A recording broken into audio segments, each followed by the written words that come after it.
Yan po yung mga ginagawa kong yan para sa TV console yan.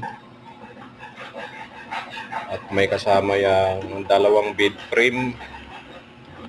Ayan. With drawer yung bed frame na yan. Dalawang drawer. Bali, dalawang seat na bed frame. Tapos yung TV console niya, may dalawang cabinet sa gilid.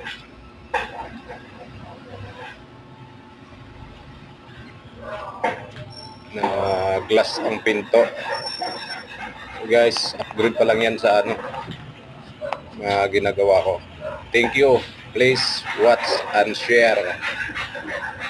And subscribe na rin sa channel na bago.